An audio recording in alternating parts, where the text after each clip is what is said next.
So good evening, dear colleagues, dear friends.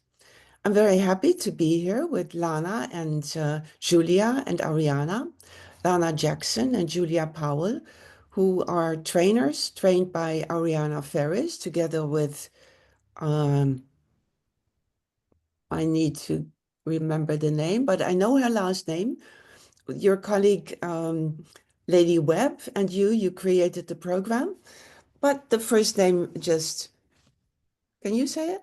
It's Sheila. Sheila, yes, Sheila Webb. So we will listen to you. I'm very excited to listen to you because this is a major theme now. It's everywhere. We see this problem rising here in Europe, probably also for you in the UK. I was appalled when last week I heard that even refugees who have a legal asylum status, 240,000 Ukrainian people are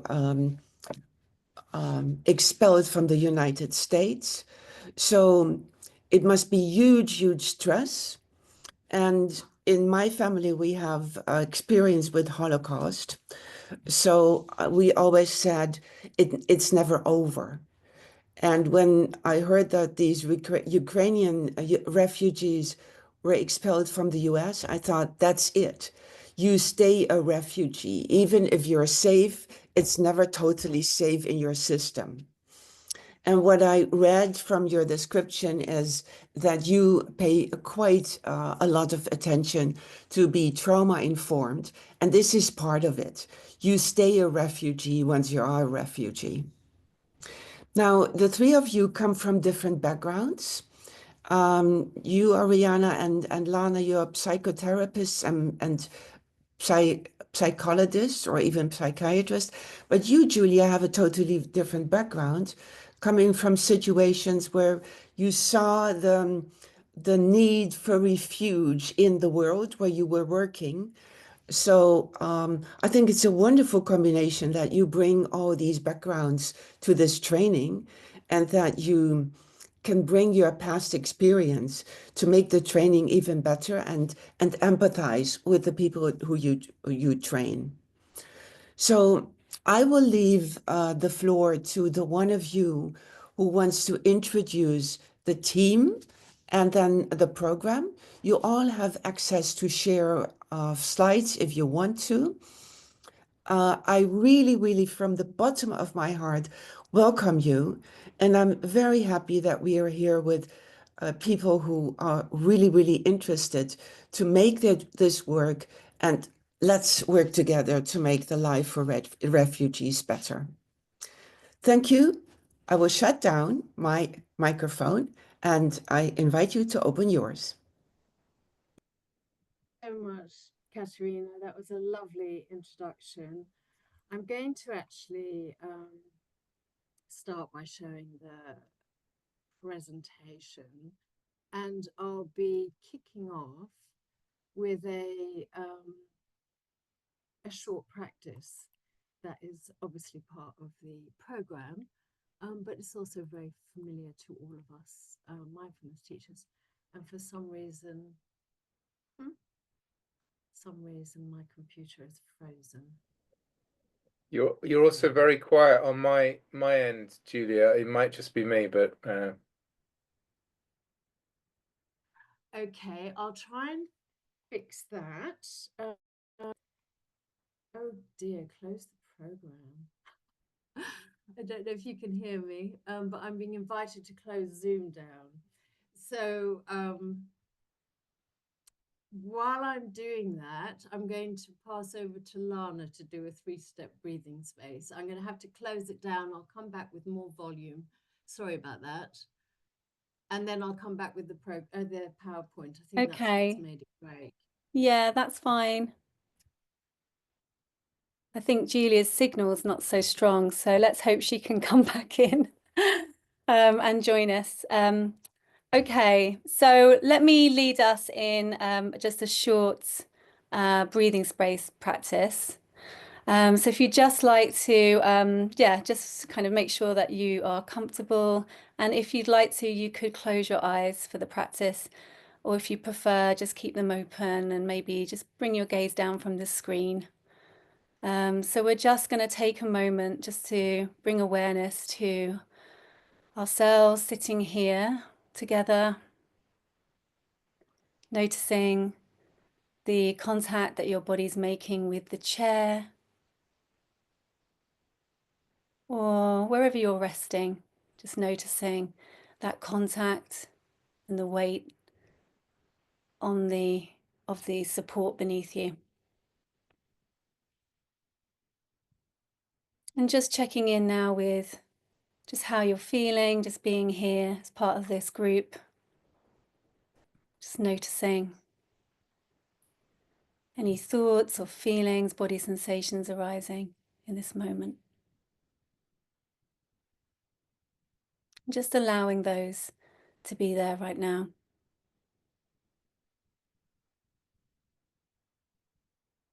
And then we're just going to move awareness to our breathing. Just noticing the flow of the in-breath and the out-breath. Just for 2 breaths.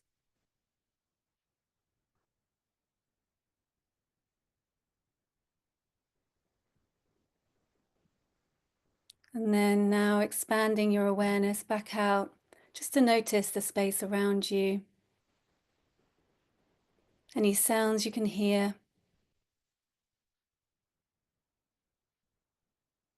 And if you would like to, you could open your eyes, just letting the light come back in. Just noticing maybe around the room, just noticing what's around you in your vision.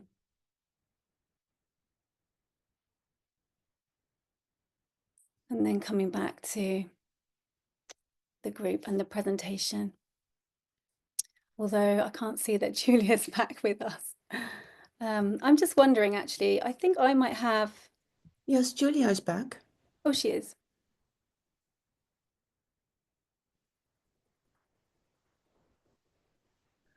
You're muted, Julia. Are you there? If not, I can find the presentation, I think. And perhaps I can share it. Yeah, I think I can. Are you there, Julia? Okay, I think I'll go ahead and share PowerPoint. I might just have to do that. Can everybody see that okay? Yeah. Oh, well done, Lana. It happened again. Yeah, it wasn't working on my laptop, so That's so okay. That's over okay. So perhaps, yeah, I'll kind of, yeah, show the PowerPoint and the slides. Would it be helpful for us to just introduce ourselves a little, or should we go straight into it, Ariana? Let's just briefly introduce. Yeah. Do you want to start, Lana? Yeah, so I'm Lana Jackson. I'm trained as a clinical psychologist by background, and I've also trained as a mindfulness teacher and a yoga therapist for mental health.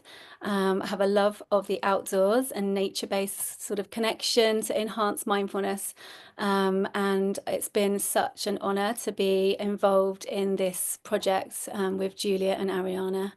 Yeah, just such rewarding work. But yeah, that's all I'll say. Shall I go next? So I'm Julia Powell.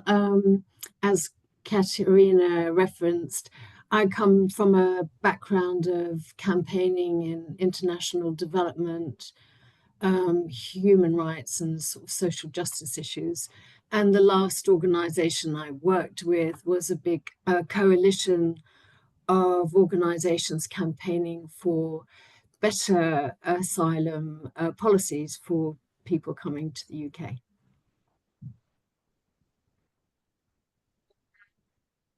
Thanks, both of you. And I'm Ariana Faris. I'm based in Cardiff, and I'm a systemic psychotherapist, mindfulness teacher, although I haven't taught for a while, and supervisor.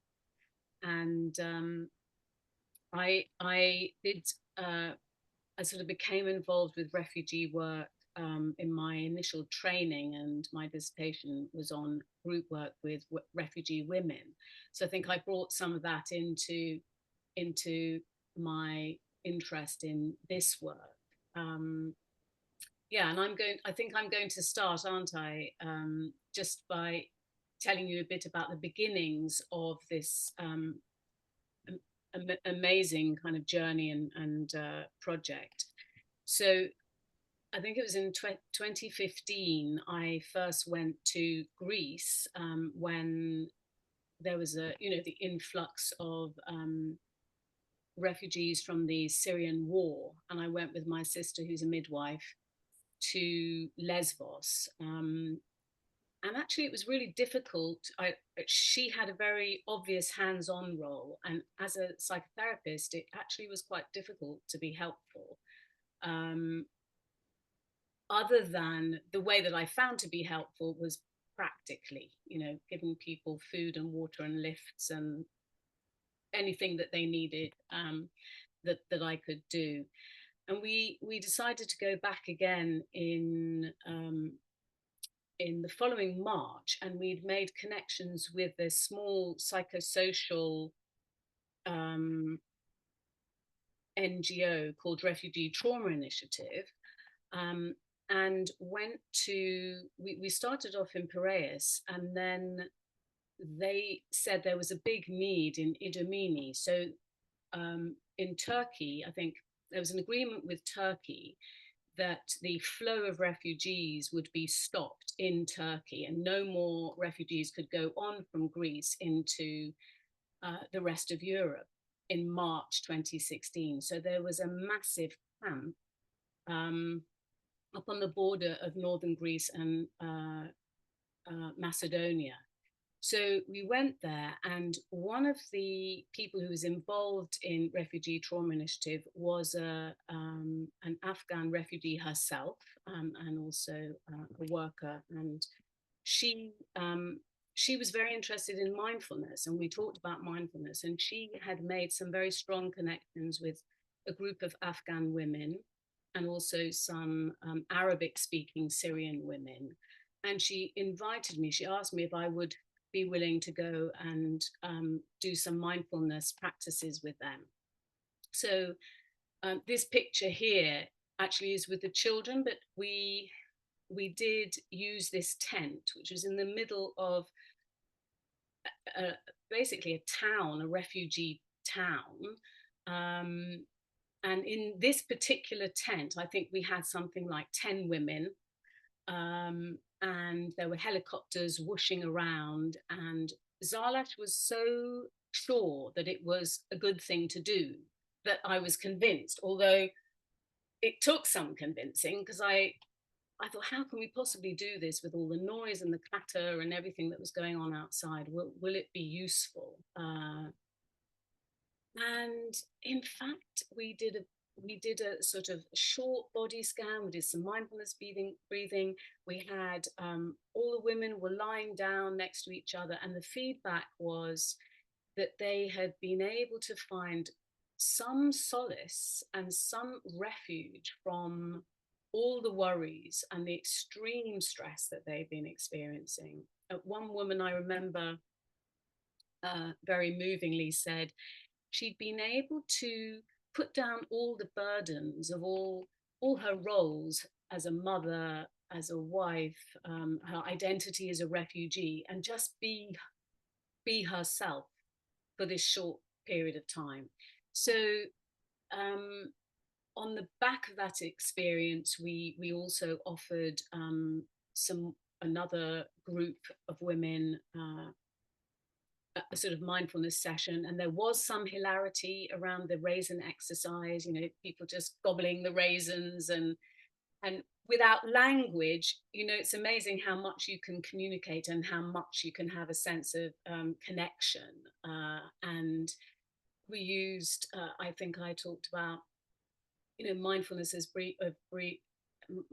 breathing. I connected that to, you know, women giving birth and how powerful the breath was, but none of this would have been really possible without the cultural translation of the two women, Zarlasht, and the other person who helped to kind of facilitate my offerings to the group of women. And it was their credibility with that group of women that sort of also was crucial. And then I came back to the UK, and my friend Kate suggested, she told me that there was an accessibility fund that was being started at the Oxford Mindfulness Centre, and that they were opening up for applications for people who were interested in running programs for hard to reach groups or people who couldn't usually access mindfulness. And so I applied with Sheila, and we got funding for a program as a pilot to do in Cardiff and London. So we sort of took some of the ideas of humanitarian, I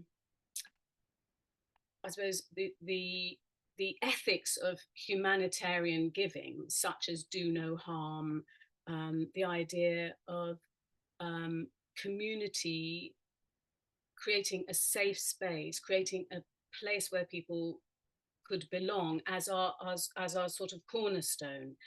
And we decided that it would be a program that we would build with the participants and with the refugee organizations, because it, you know, we didn't know quite what would be useful.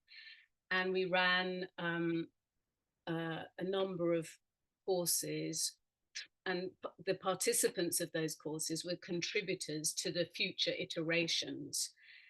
And I think my sense of it was that we were able to establish, as far as is possible, with a community who are very oppressed in the host countries as well as the countries that they're fleeing from, something that was flexible, that had a sort of loose fit, that was non-pathologizing, and the attempt was to make it quite non-hierarchical as well. So we ran 6 courses altogether, and then there was a bit of pause in relation to funding. These are some, on this slide here, are some of the kind of beginnings of our thinking of how to translate ideas with pictures. And Lana is going to tell you a bit more about how that developed and how it continues to be developed even now. Thank you. Thanks, Ariana. Oh. Okay, so I wanted to tell you a little bit more about the curriculum.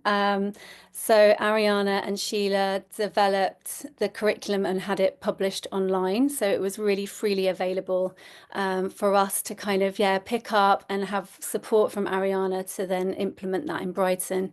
So I wanted to just tell you a little bit more about the 10-week course.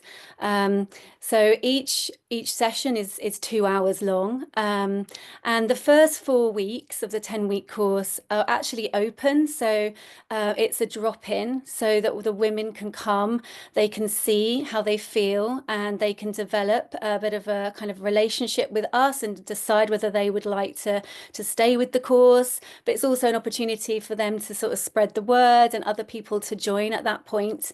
But then from week 6 onwards, from week 4 onwards, then the last 6 sessions are closed. So it's a closed group just to really enable more safety and community to then build.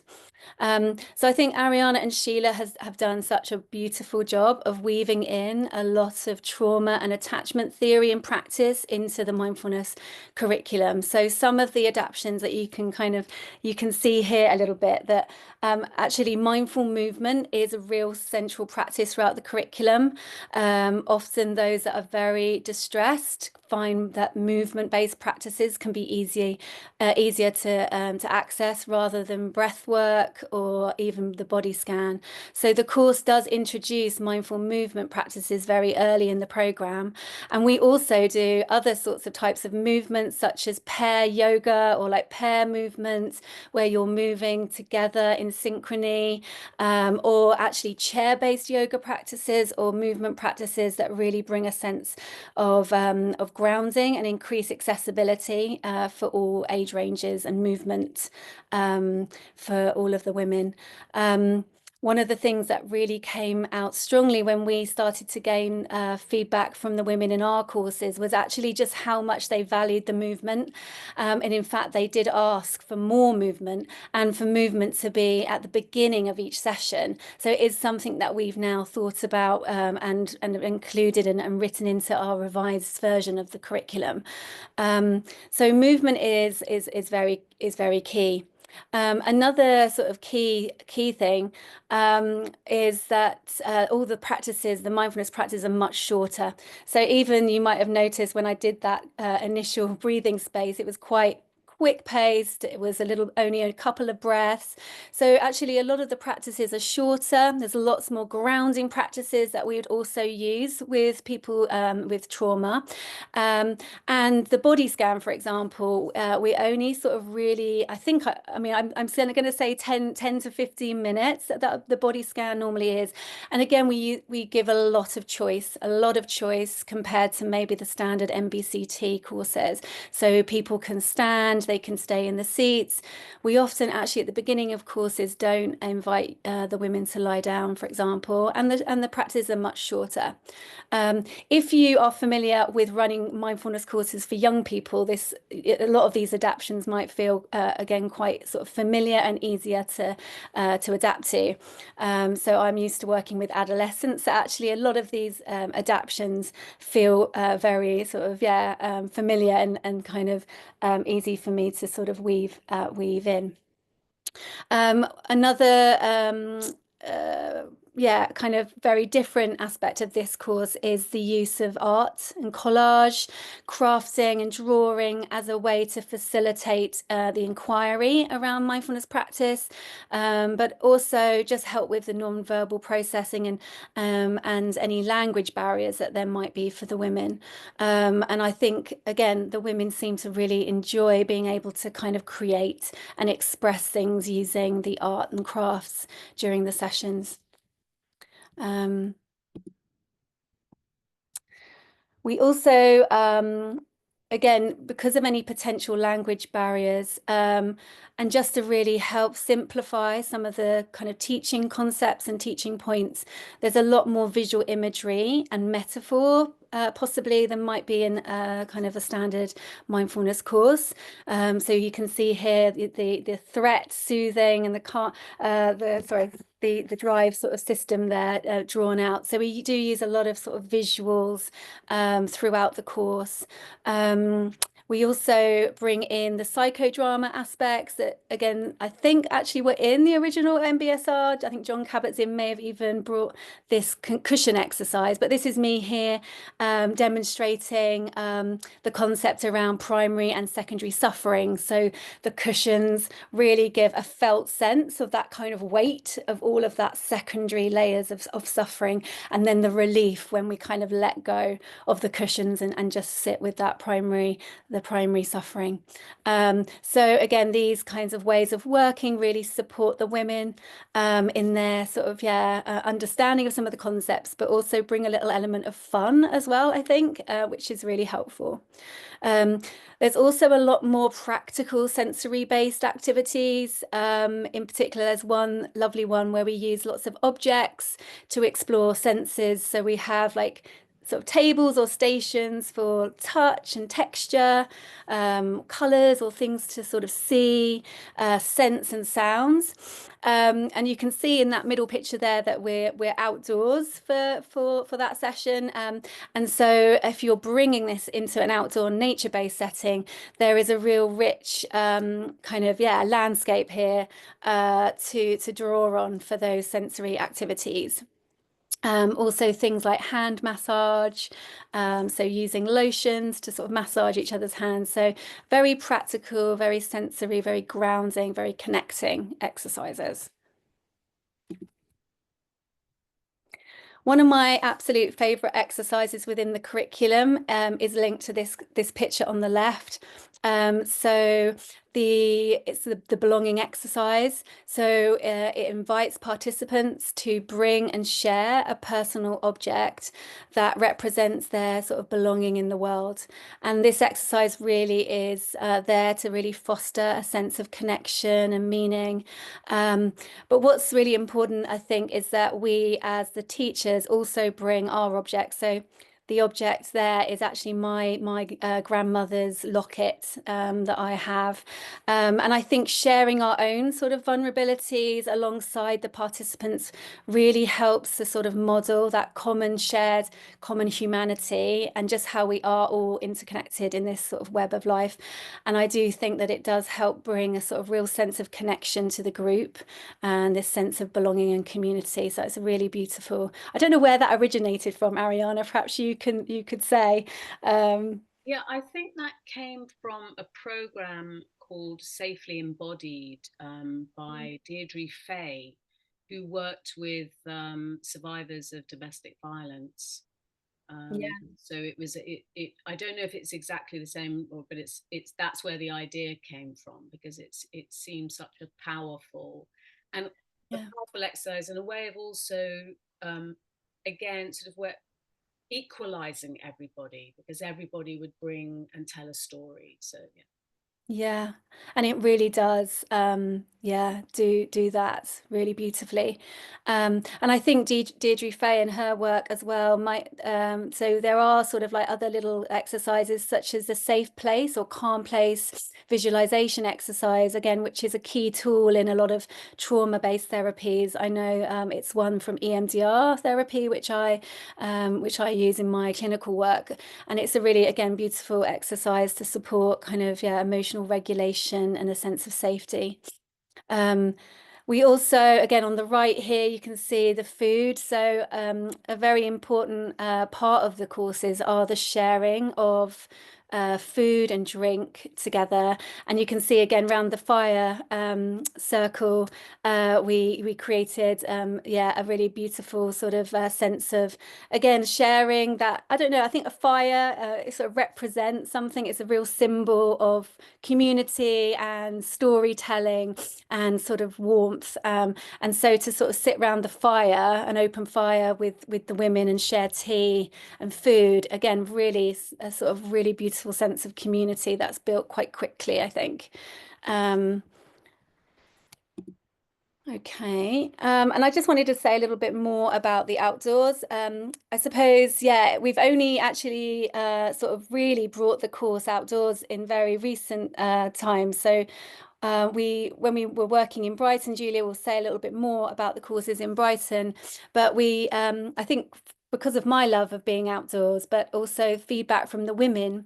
When we were running the first course in Brighton, there was a garden, and actually the women really loved to kind of go out into the garden to do the walking practice and some of the stretching.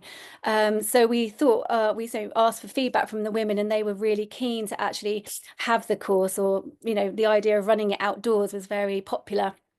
So we did take it into this beautiful outdoor woodland setting with the fire, but I do feel that some of the course curriculum was enhanced, you know, through the sensory experience of the outdoors.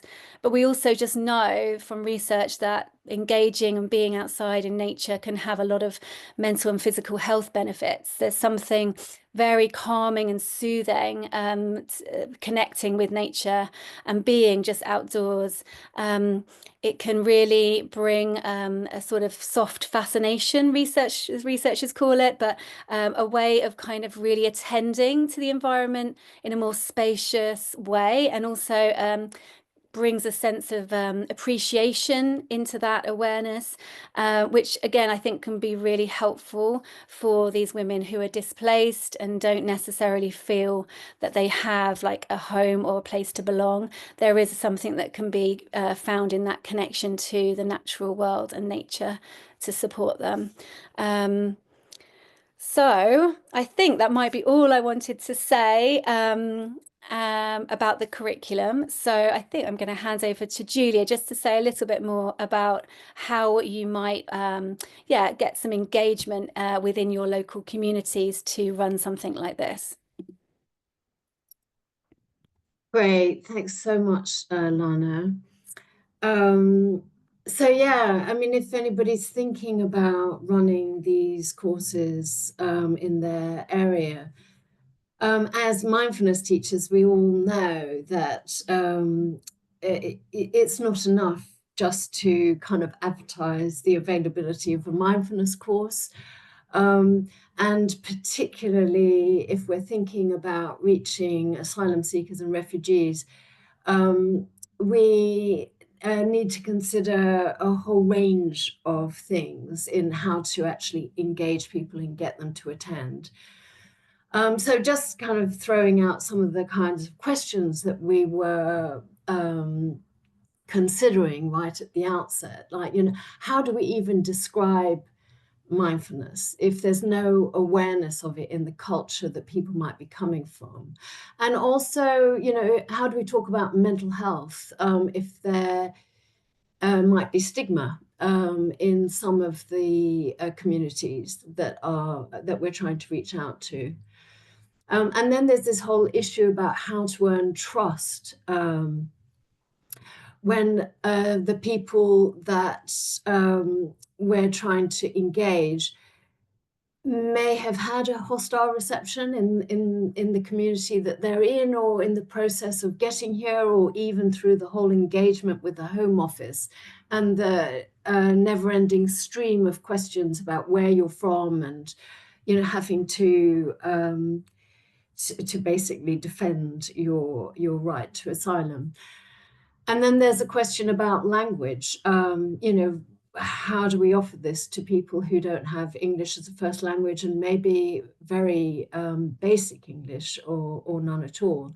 So I'm going to go into some of those questions in a moment, but right from the outset, it was quite clear that a big part of what we needed to do was engage with individuals that worked in the refugee sector and people with lived experience of asylum seeking in the UK. I had been involved, as I said earlier, in campaigning on advocacy policy at a national level. So I was aware of some of the key movers and shakers locally.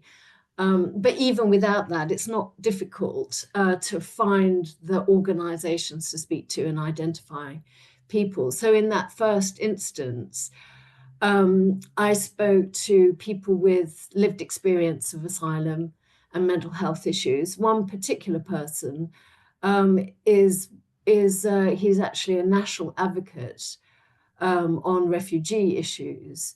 And is, you know, someone living with experience of refugee issues, and is represented on the King's College London Refugee Mental Health Network, which is part of the Psychiatry College there. In Brighton, I met with asylum seekers in the hotel, and to do that, I needed to actually find an organization that had access to the hotel and go with them. And then I was able to work to go back with an interpreter. And actually I provided a little mindfulness taster session to get a direct feedback from people about what they thought about it. And also to start asking questions, you know, what would this need to be for women only? Could it be women and men? Did that help? You know, how was that? Those sorts of things. But also, I spoke to a lot of people who are leading refugee support organisations in Brighton. I'm going to go through some of the questions and some of the answers we came up with in a moment.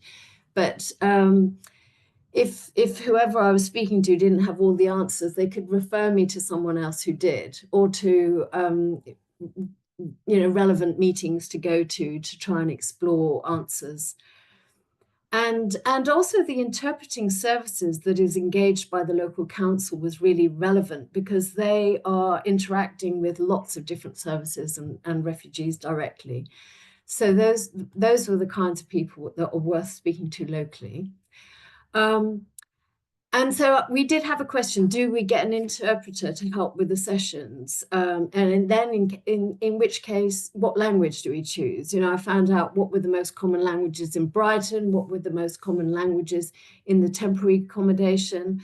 But when it came down to it, it was very difficult to commit to a language unless we had people definitely ready to sign up to the courses. And people aren't ready to sign up to anything if it doesn't exist, if it's just a kind of idea. So I was in a bit of a loop, and so we decided actually to go with English in the as it was done in Cardiff and London originally, but actually promote it as an opportunity, as a place to practice, because many of the asylum seekers were accessing English classes, so this was an opportunity to practice.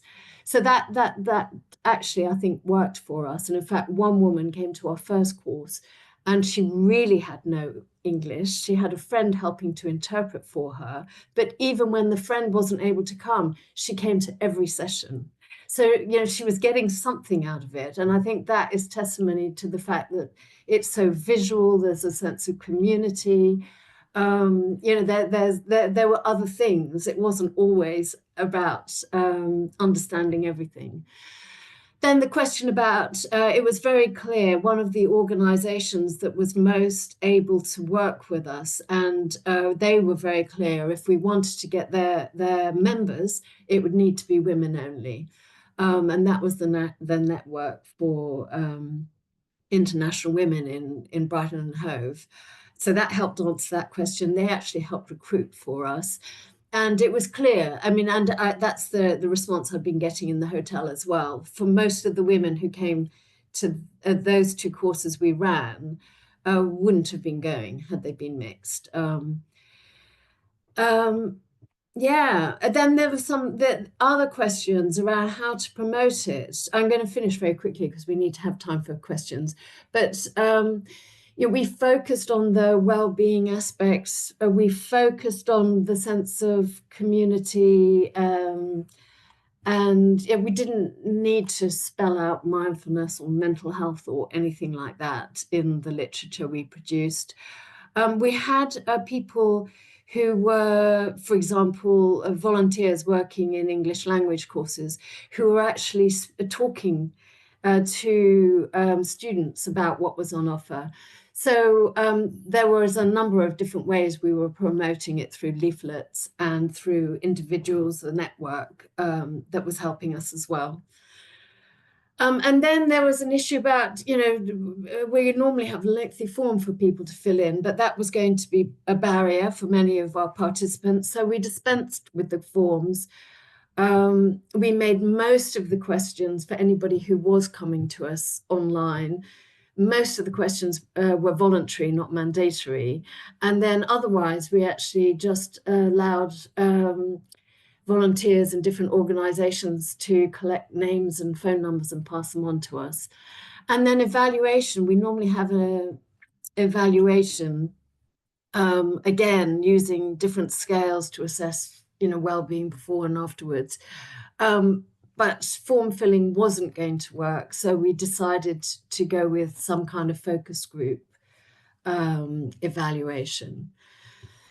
And yeah, there were lots of other considerations, but those are some of the big ones that we overcame to get a very good turnout of both of our courses. And just to very briefly go through some of the feedback we got. So this is an image somebody drew and a quote: "When I do mindfulness, I feel like I'm flying. It's very powerful, like flying. You feel you can run, you can learn." And I just want to just reflect on this first quote here, because I see the pain is not everywhere, it's just my shoulder. This woman had this sense that she was in pain, and through doing the body scan, all of a sudden she had a revelation, it's just her shoulder, and it kind of released her. She could realize it was just in her shoulder, and that was, yeah, quite liberating. And then this other quote where somebody's realizing that the raisin exercise, she could apply it to lots of different things. A cup of tea, she could have a moment to herself. And she didn't know that before, which was just lovely. When I came here, I was lost. I was trying to find myself because of all the trauma and everything. So this course has enabled me to control my anger, to try to relax myself. And then somebody else refers to the movement exercise, and that they were using it every morning when they got up. And some pictures of what mindfulness meant to two women: sunset, nature. And some more images of what mindfulness meant to people, and this idea of being here now, calm, peaceful, and this, appreciation of the small things. So we were kind of, we were knocked sideways by the warmth and response we got during each of the sessions when we did inquiry, but also at the end through the focus group research. But we should really try and tie all this up now so that we go straight into the kind of questions and answers. So I'm going to pass over to Ariana for that. Great, yeah. Thanks, Julia. Yeah, so many people involved, it just occurred to me. Not just the people who attend. And there's somebody in the group today, Alison, I hope you don't mind me mentioning you, but who is absolutely, important and central, supervising us when we did the London and Cardiff groups, and lots of ideas coming through those conversations. So yeah, lots of people being part of it. There are some questions up here for discussion, but I guess I was just wanting to ask you what you noticed drew your attention in what we've just been saying. Where did your attention go? What did you become curious about? What would you like to know more about? What questions has this raised, just listening to what we've been describing? So, and the discussion points here really are things to consider as well if you were going to run a course yourself. So maybe we can just open up. I don't know, Katerina, would that be a good place to open up the floor, so to speak? Shall we then go back to gallery? Because then we can all see. Yeah, that sounds good. And you can bring up the slide later if we need the slide. So we are 9, so everyone is here on the screen, which gives also a sense of that we are together in this. Yes. What touched me very much, and you referred to that, Ariana, when you took over from Julia, is when you said you just noticed how many people had been involved to make it happen. And that was also something that feeling also arose with me. How you collaborated with people to get the word out, how they wanted it to happen and really supported, how you're working together with the women, not saying, well, we offer it to you, but it's a sort of co-creation. That is really something that, yes, that touched me. Yeah, that it feels different.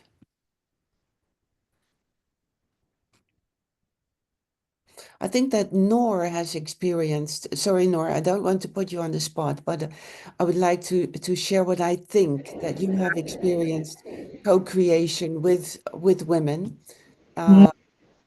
So you unmuted yourself already, so I don't have to ask a question. Please go ahead. Thank you for offering the space, Katarina. Well, thank you very much for sharing the experience with us, because honestly, it's a tough path. It's not the most common and easy path to choose, but the rewarding is huge. And that's very nice to hear through the stories that all three of you have been sharing. Um, um, I have some, let's say, zoom in questions, but probably it's nice to tell you about where I stand now and what I have been doing, just to be heard, probably just to be heard. Um, so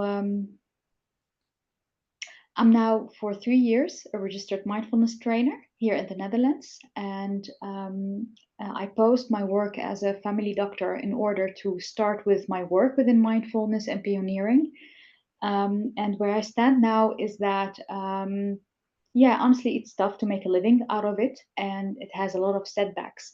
So, in order to keep it going and to keep it alive, it's a passion of mine. I need to build something next to it. So, I will be back to my family medicine practice soon. And in the last months, I've been translating and making the program for the, let's say, MBSR adapted in Arabic. So this here is a month's work. And the plan was to start in February with an organization for women who has different backgrounds, not refugees, but ex-refugees, let's say, just like me. But unfortunately, from their side, the organization was not well planned. So I was ready, but they were not ready. And so yeah, it's tough. It's a very tough sometimes when you're alone and you're there with the passion, but it's not rewarded in a way. So what I said now, my biggest struggle is that the urgency of the importance of this is not seen, is not recognized. So that's where I stand now and where I struggle with. Because you mentioned it very nicely, Katerina, that the people you find, or people who are willing to collaborate and help and assist and give you guidance, I don't find that always here, at least locally where I am now. So it's alone pioneering. Yeah, so this is where I stand at this moment. And the questions that I wanted to zoom on, I listened carefully to the content because a lot of elements, as you prescribed, make it accessible, and make it short from trauma sensitive mindfulness. I've implemented that as well in the program that I made. But I was eager to hear the duration of the course because I missed that. So the duration of the course. And then I was wondering, is it one teacher or two teachers who are present during the course, and the number of participants by each session, just to make sure how the quality of attention is maintained there. And what really touched me from the content is the art part, the drawing and the non-verbal way, because that's something that I've also experienced with the workshops. Because even though the workshops I have been offering in Arabic, but there were ladies from Tunisia, from Morocco, Iraq, Somalia, Syrian. Please bear in mind, Arabic might be a general language, but the people and the regions, even within some certain countries, is so different. So sometimes Mm. the language itself is not even a bridge to bring over the message. So yeah, I'm amazed by your work, and long story, but I hope that you will get the essence of it. Thank you. I just wanted to say, Noor, you're not alone. You're not alone, even though I can imagine how isolating it can feel when you put so much work into a program, and especially with the translation of all the practices into Arabic. But I think there are pockets, and you just landed in a pocket of people who share the passion, you know. Yes, I wanted to say that. In terms of the length of the course, it's 10 weeks at the moment. But I would think, Lana and Julia, your participants recently, they've always wanted to go on, haven't they? Beyond the 10 weeks. Yeah. Yeah, I would say that they often do want to carry on. So it can be difficult to end. But yeah, the session length is 2 hours. So it's quite long, but we do have like time within that for food and sharing of tea. So that's sort of, included within that 2 hours. Um, I mean, the first group that we ran in Brighton, I think we might have had 25 to 30 women turn up to the first few sessions. It was incredible. Quite overwhelmingly incredible, actually. And I think that was down to Julia's, really hard work, really working with all of those organizations and building that trust, because we did have, a caseworker from the correct me if I'm wrong, Julia, but a caseworker from the International Women Association who came, and a lot of the women knew her, and so they felt again very very able to take that step and come along to that first group. And I think once they landed and they felt so sort of welcome in that space, then they kind of wanted to come back, and they shared and told their friends. And so I think we had over 20 women, I think, for most sessions in that first group. The second group, I think we had around 12, maybe dropping down to 8, but we had a smaller space outdoors.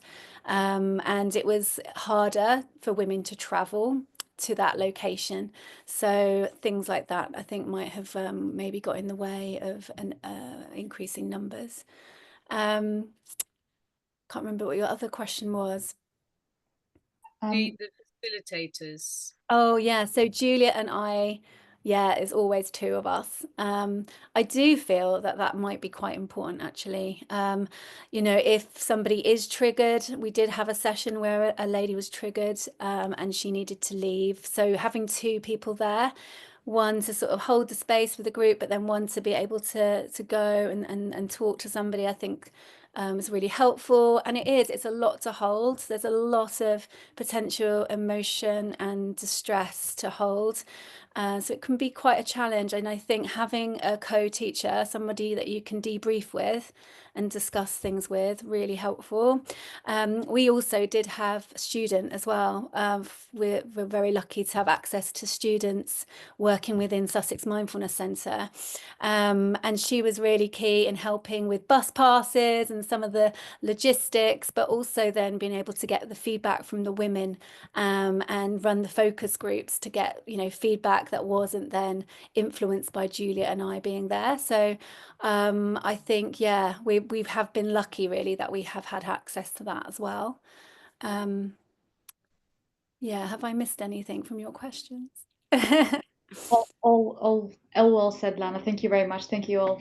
Thank you. Well, thank you for sharing. Yeah, it sounds like it's been really hard work, but please keep connected with us. I will definitely. I think we can find each other, Lana. Yes, I think maybe, that would be good. Yeah. I will be instrumental in that. If you allow me, I will make sure that you get a message, the four of you, with your email addresses, and then you can take it from there. Great, thank you. Actually, this is one of the pillars of these meetings that we have here at eamba Exchange. We didn't have them before Corona. So we are meeting now. One aspect is continuous learning from each other, peer learning, but also to make sure that we can network in a focused way, not just collecting butterflies, but finding the right people that we need at that time in our work and life to help each other. Because it's never, when you need help, you always got something to give back. Because maybe you are shy, you think you don't have something to give back, but you always do. Even if you only have excellent questions, that's already a contribution. Yes. Susan, you're in Bristol. Are you involved in this? I work for a small not-for-profit called Mindful Parenting and Community Project, and I've had a chat with Ariana and Julia previously about some work, because Ariana was involved with my colleagues before I joined the Mindful Parenting organization, but we work with people from refugee communities, or people who are have come to the UK. They could be coming for work, or it could be to do with asylum seeking, but they have English as another language, and that's how we've been working with groups, mainly women, actually, also.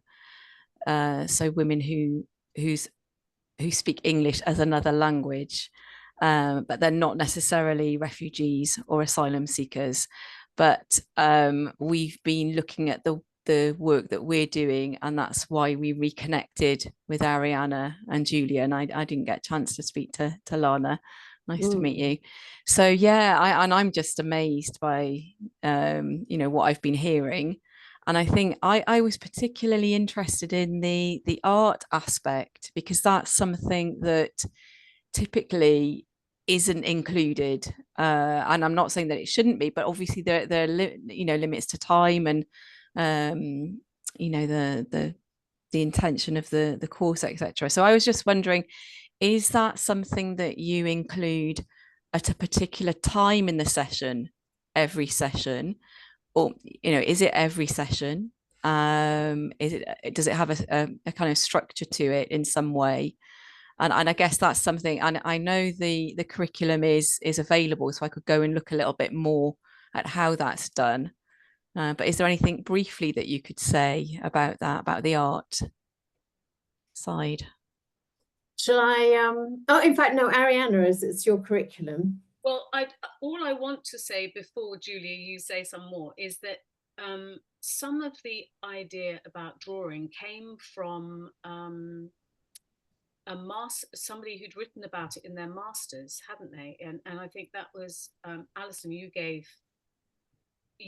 put me in touch with that dissertation, and I can't remember somebody the called Ross Hammond, who was training at Exeter, who was an art therapist and had looked at bringing art particularly into the inquiry, and so I pointed you in that direction and you took it from there, Ariana. Yeah.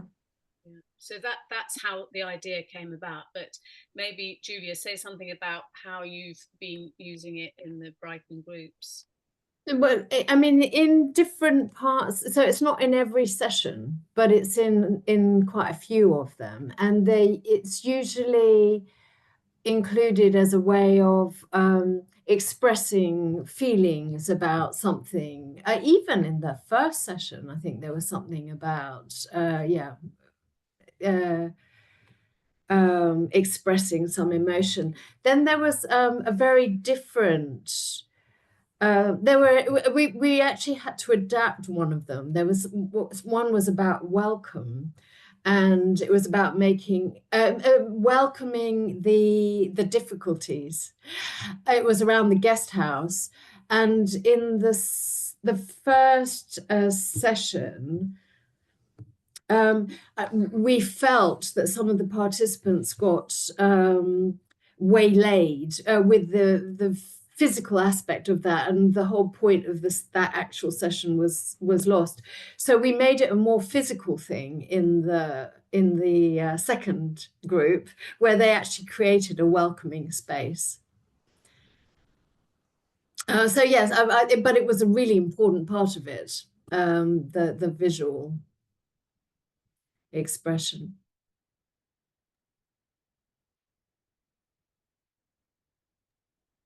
Thank you. I had noticed in refugee camps that women would often do handcrafts, you know, sort of knitting or crochet, and that there was a real sense of community. People would talk around the activity of making, and that felt, you know, very, very important. So I think some of that has come into the curriculum. Yeah. Yeah, I suppose it's that as with any course, it's always the balance, isn't it, of you know what you put in, what you leave out, and what the intention is for the session. But yeah, but thank you for that. I know that's fine, Katerina. Yeah, I just read your message, but yeah, it's nice to contribute. Thank you. Yeah. I would like to share a program that we have created in Belgium. Together with a colleague, a few years ago, I created a program, Boost Your Mind, for adolescents. And we implemented that for minors who came to Belgium without their parents. So actually, we did it requested by a shelter where these adolescents were living in attendance of their papers. And what we found was they had a very high use of medicine, like anti-stress medicine and painkillers. So we offered a course. We always had two trainers, a woman and a man. Our biggest problem was the translation at the beginning. So we had the staff to translate, but it was quite impossible because there were more languages than staff could speak. And then something nice happened because the participants took over. I mean, they were with each other all day long, and they had found ways to communicate with each other, even though if they didn't speak the language.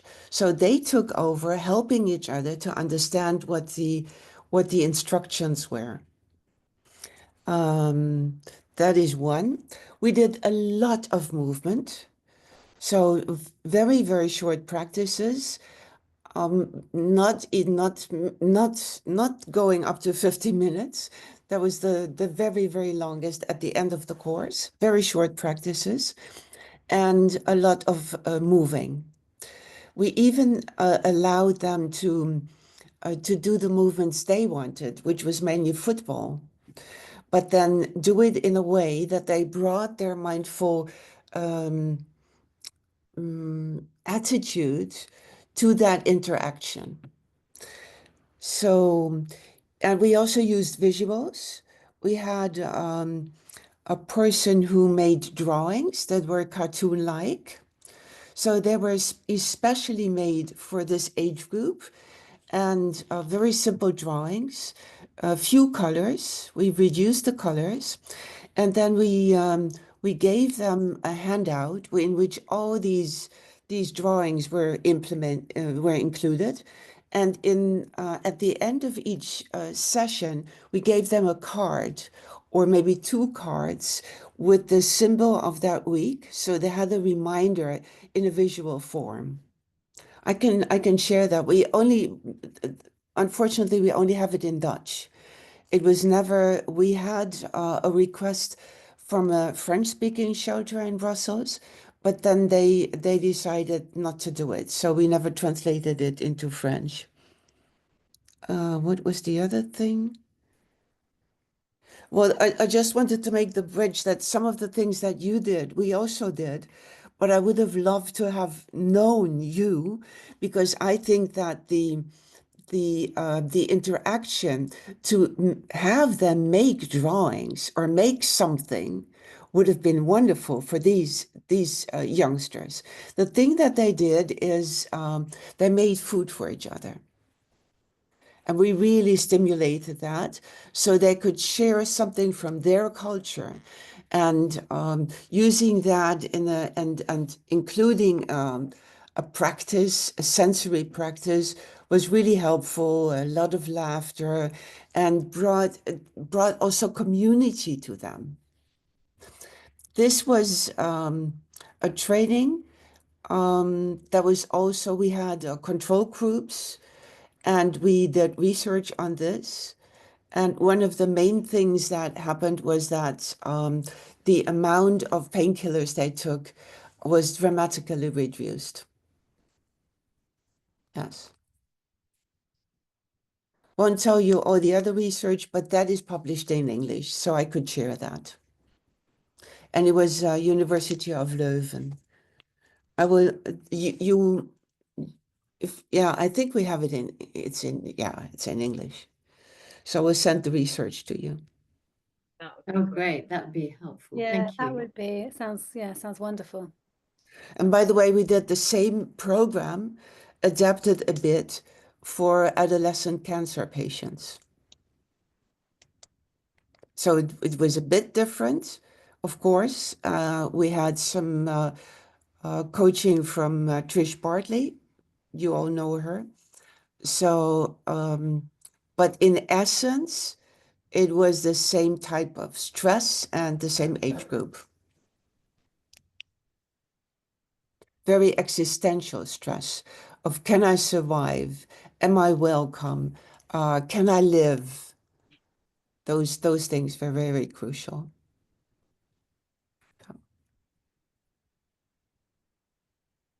So I usually don't do that. Share my own. Really nice to hear about that work. Yeah. And about Noor's, and everybody's work. There's so many overlaps, aren't there? Yes. And it's so important to connect it, because we can do so much more when we know we're, like you said to Noor, you are not alone. And this is also one reason why I'm so happy, Noor, that you always come. It's the main thing is to show up, to be present. I mean, being alone, by coming, you're not alone already. Yes. Yes, and these are really, really the highlights. So I'm making sure that I recharge and I gain a lot of, let's say, highlights and lights. So you guys, eamba, and these offerings, the webinars are enlightening. Thank you very much. Nice. May I ask, Robert, I saw several times the Sussex Mindfulness Center. How are you involved?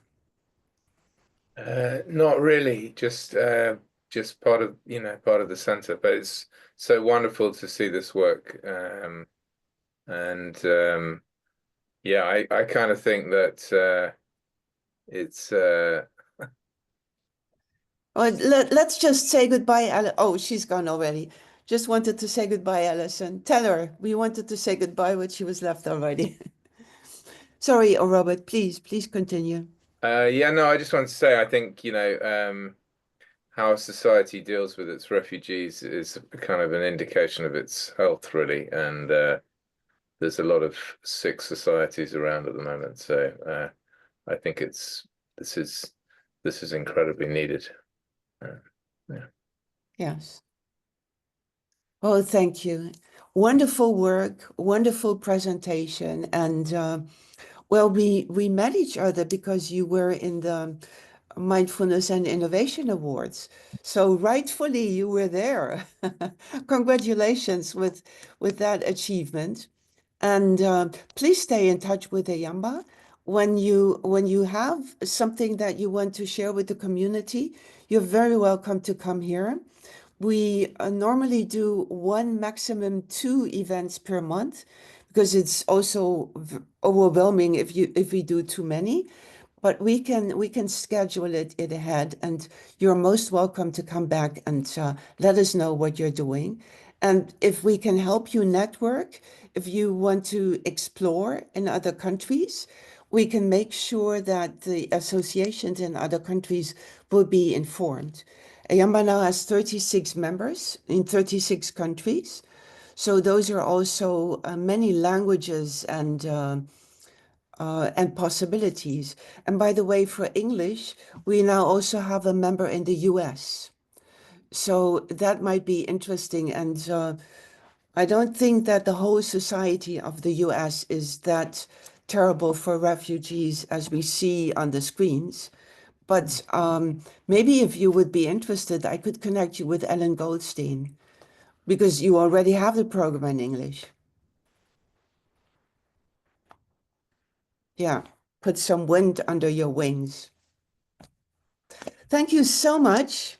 Thank you for hosting, Katrina. Thank you, Katrina.